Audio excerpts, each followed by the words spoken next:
Hola, bienvenidos al ensayo de las teorías del aprendizaje y el cambio de paradigma de la educación del siglo XXI.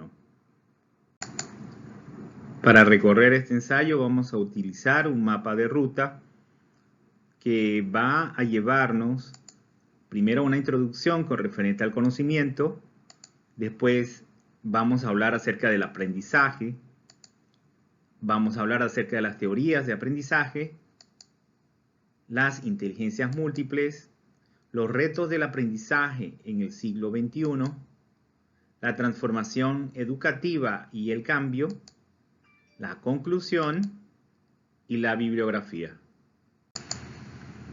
Para hablar del conocimiento es necesario señalar que deben existir por lo menos dos componentes: un sujeto cognoscente y un objeto cognoscible. La relación entre el sujeto cognoscente y el objeto cognoscible es lo que hace posible el inicio de la existencia del conocimiento.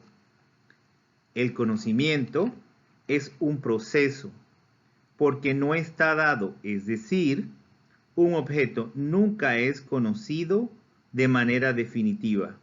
Más bien se trata de ir conociendo al objeto poco a poco. En el caso del hombre, la percepción de la realidad o el mundo se da a través de sus sentidos: la vista, el oído, el olfato, el tacto y el gusto.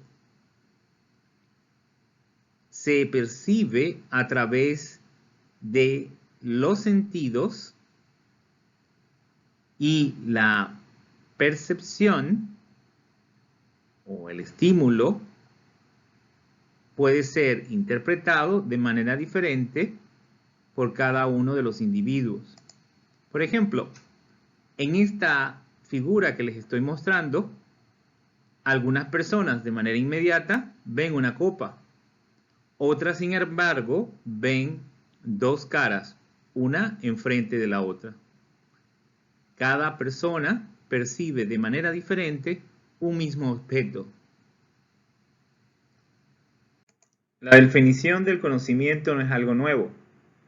Ya desde el tiempo de Platón y Aristóteles se trataba de definir el conocimiento.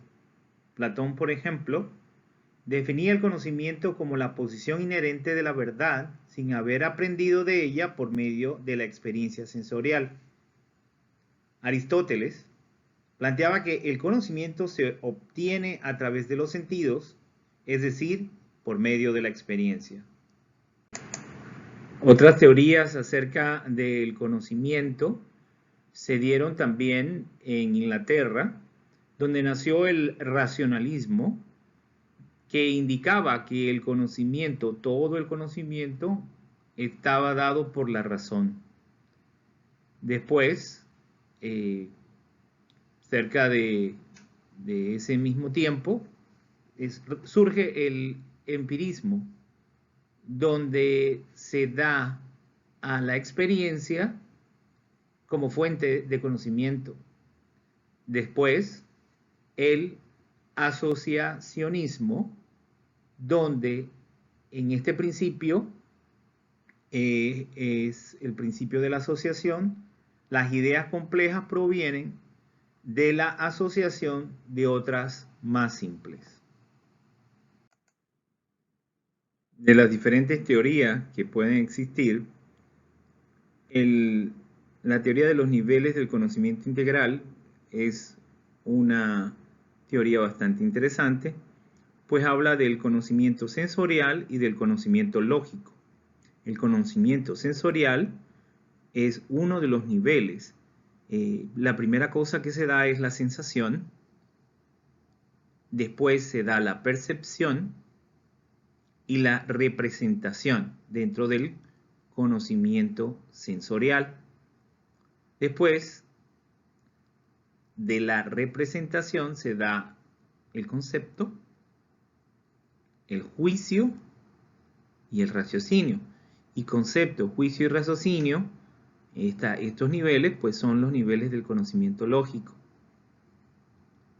Para llegar a esto pues hay que pasar por primero un proceso interno de reflexión, una introspección que ante el conocimiento pues produce una reacción y invita inmediatamente a una expresión, y cuando eso tiene significado pues obviamente a una participación.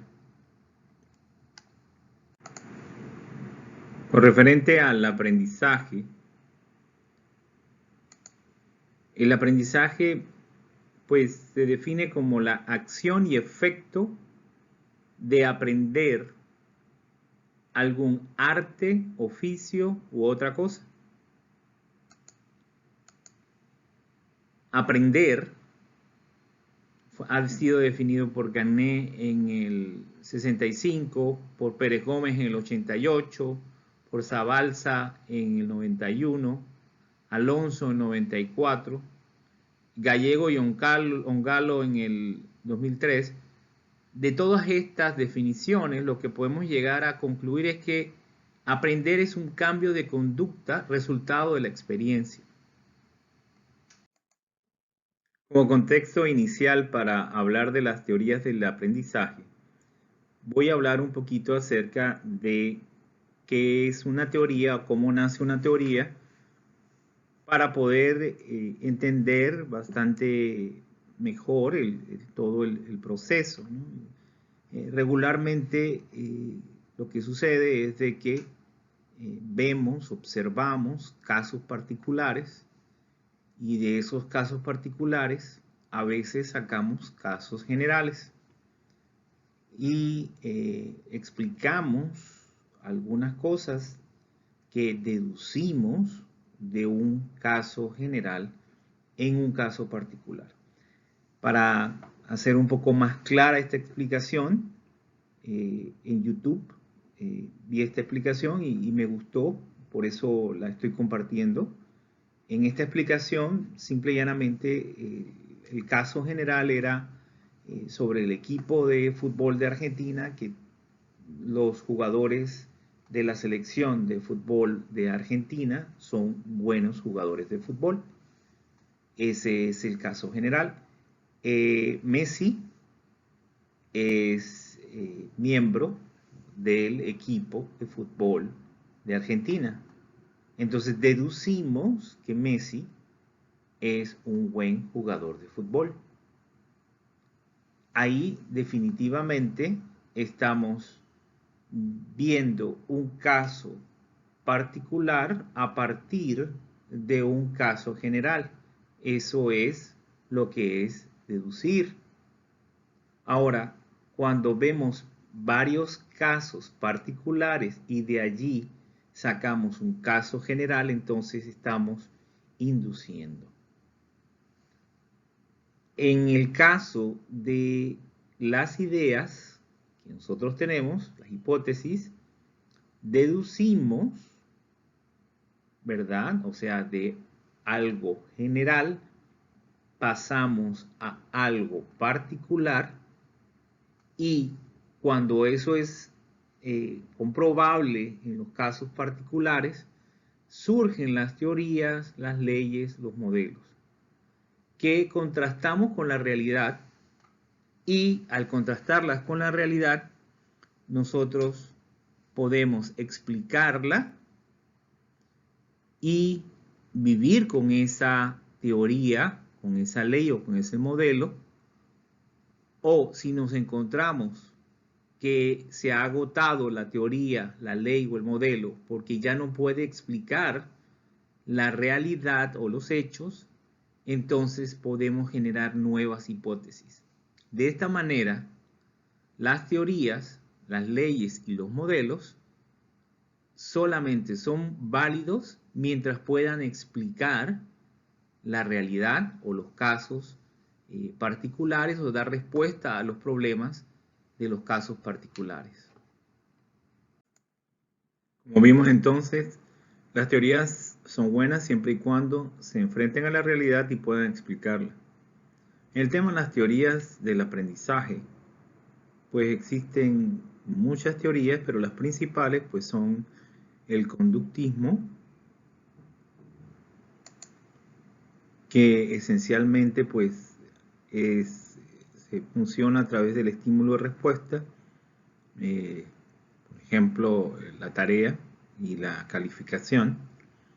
El cognitivismo, que trabaja pues a partir de el razonamiento, los objetos claros, la resolución de problemas, esencialmente vienen de afuera, un evento externo, produce una sensación física, una emoción, una respuesta, y se da un proceso, ¿verdad? Que esto se transforma en un comportamiento. Está el constructivismo, que esencialmente pues cada individuo va obteniendo el conocimiento o aprendiendo en sociedad, ¿verdad? Y el conectivismo, donde las personas pues van aprendiendo en la red, una red compleja o amplia, donde pues existen diferentes elementos sociales. Puede ser esto el internet, las películas, las redes sociales, lo que han visto, lo que han leído. Es una red compleja donde nace el conocimiento según esta teoría. Hay otra teoría, es la teoría de las inteligencias múltiples del psicólogo Howard Gardner. En esta teoría de las inteligencias múltiples se explica la inteligencia, que es una capacidad desarrollable y no solo la capacidad de resolver problemas y o elaborar productos que sean valiosos en una o más culturas. La inteligencia no se reduce a lo académico, sino que es una combinación de todas las inteligencias.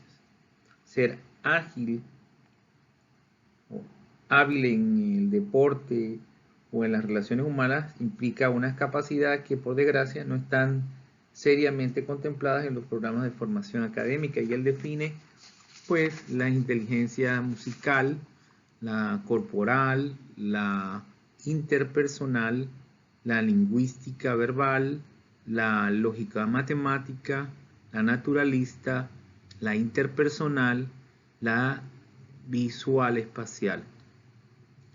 Cada una pues con características específicas. Por ejemplo, la lingüística, el hecho de escribir, leer, contar cuentos, hacer crucigramas. La interpersonal, se comunica bien y son líderes en sus grupos. La intrapersonal, pues manejan bien el tema de la autoestima, la automotivación, la felicidad personal y social. En fin, podemos en esta pues encontrar ejemplos. En la lingüística, un García Lorca, un poeta, en la lógico-matemática Albert Einstein, un científico. En la intrapersonal, Sigmund Freud, que fue un psicólogo. En la interpersonal, Mahatma Gandhi, que fue un político. Y en la naturalista, pues Charles Darwin. Definitivamente esta teoría pues maneja este tipo de inteligencias. Un discípulo de Howard Gardner, el señor Goldman, habla de una novena inteligencia, la inteligencia emocional, pues una teoría también, como pues son varias teorías. Por no dejar de mencionar pues las otras teorías, que todas son teorías interesantes.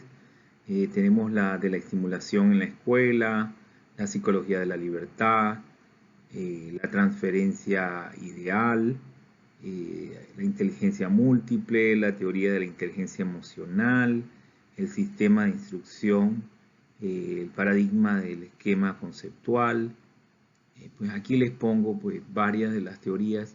Como podemos observar, son muchísimos los autores, muchísimas las teorías. que son diferentes y todas están tratando de explicar el tema del aprendizaje. Algo interesante en las teorías es la eficiencia de los canales de aprendizaje, específicamente Edgar Dale y Rogers y Reich, que hablan acerca de qué tan eficiente es. Por ejemplo, Edgar Dale habla de que escuchar esto, que es una actividad verbal, pues es el 5%, leer un libro es el 10%, la actividad visual, pues él dice que ver algo, pues o ver un gráfico, pues un 20% de aprovechamiento o de aprendizaje, ver y escuchar un 30%, en lo que es las actividades visuales, en lo que es la actividad participativa, decir y discutir, pues pueden generar un 50% de efectividad del aprendizaje. En la actividad pura, habla acerca de hacer, practicar haciendo, con un 75% del aprendizaje, y decir y hacer para Edgar Dale da un 90%, o sea, enseñar a otras personas permite que pues el aprendizaje se dé un 90%. Sin embargo, en cuanto a los canales de aprendizaje y rendimiento, existe la teoría de Rogers y Reich, y en esta teoría el aprovechamiento máximo se da descubriendo, procesando, sistematizando y exponiendo un 90%, ¿verdad? Pues que se parece un poco a la teoría de Deo en cuanto a decir y hacer, o sea, la actividad pura. Acá pues hay una coincidencia en cuanto a actividad pura, pero acá la describe como descubrir, procesar, sistematizar y exponer. En cuanto a los retos del aprendizaje del siglo XXI, la ONU ha definido competencias básicas para la vida. Estas competencias pues las pudiéramos clasificar en 4 áreas diferentes. La primera vendría siendo maneras de pensar, que tiene que ver con la creatividad e innovación, el pensamiento crítico, resolución de problemas, toma de decisiones, aprender a aprender, la metacognición, o sea, el conocimiento de los procesos cognitivos. En la otra clasificación pudiera ser las herramientas para trabajar, la alfabetización informacional, la alfabetización en tecnologías de la información y comunicación. En cuanto a la clasificación de maneras de trabajar, la comunicación, la colaboración, o sea, el trabajo en equipo, maneras de vivir en el mundo, la ciudadanía local y global, o sea, cuidar la naturaleza, la vida y carrera, o sea, la especialización, la responsabilidad personal y social, incluyendo conciencia y competencias culturales, o sea, el poder trabajar en un mundo multicultural y multilingüe. Otro de los retos del aprendizaje en el siglo XXI es el hecho de integrar la neurociencia en el proceso del aprendizaje. ¿Esto qué quiere decir? Pues el poder tomar en cuenta los modelos a la hora de utilizar estilos de aprendizaje. El poder, por ejemplo, tener un modelo que tome en cuenta el uso de los hemisferios, ya sea el derecho o el izquierdo, la programación neurolingüística, o sea, la estimulación auditiva, visual, kinestésica, las inteligencias múltiples, lo que vendría siendo los cuadrantes cerebrales, etcétera, para que se tengan estrategias de enseñanza que sean multisensoriales, experiencia directa, pensamiento visual, la metáfora, la fantasía, en fin, que sean más apegadas a las diferentes formas que tiene la persona de aprender o las diferentes características que tiene el funcionamiento del cerebro. Con referente a la transformación educativa y el cambio,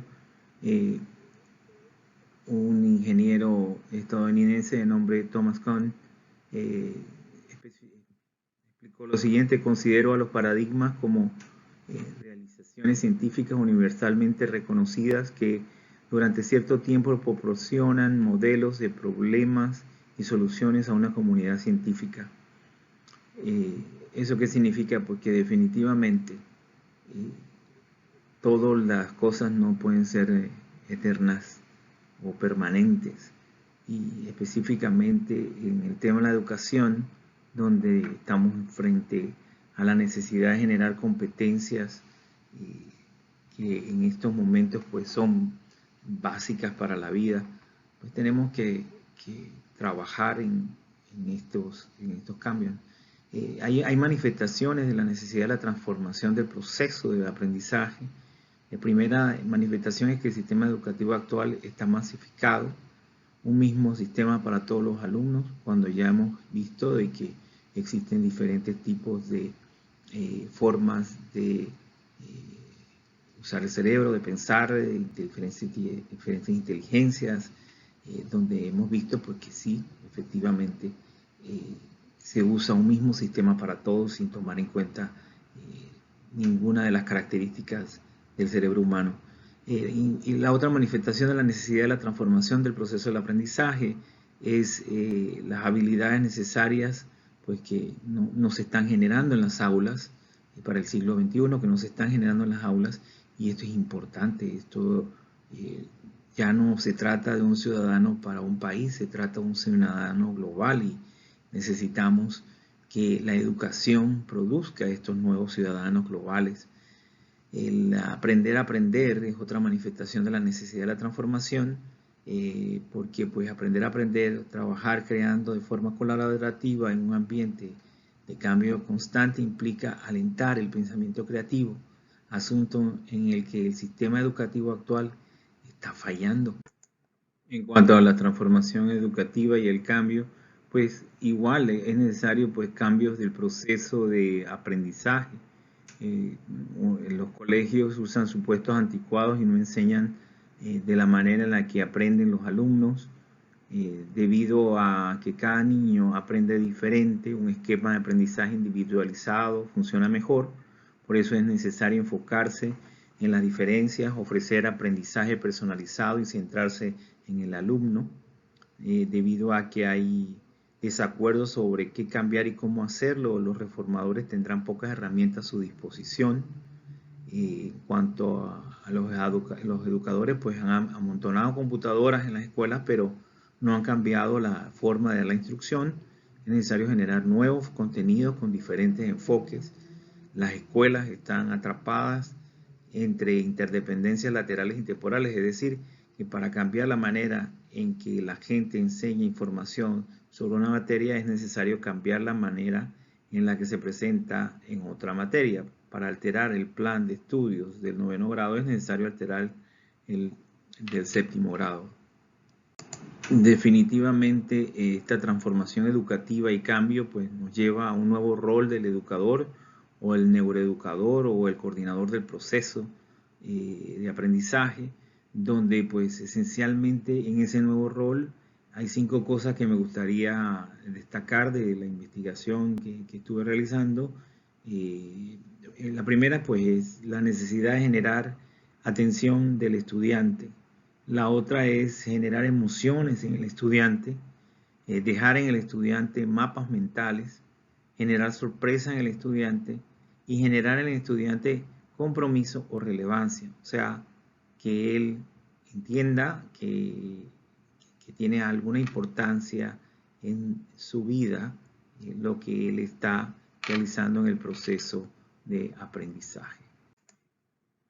Finalmente, como conclusión, en este ensayo puedo decir de que las diferentes teorías que se tienen acerca del conocimiento, el aprendizaje, pues son teorías muy buenas que nos tratan de explicar un proceso que es ya definitivamente un proceso que es permanente, que en ese proceso hemos aprendido, ahora sí, lo que estamos trabajando en el tema educativo de que el cerebro funciona de una manera en la cual nosotros, si podemos trabajar ayudando a las personas que están estudiando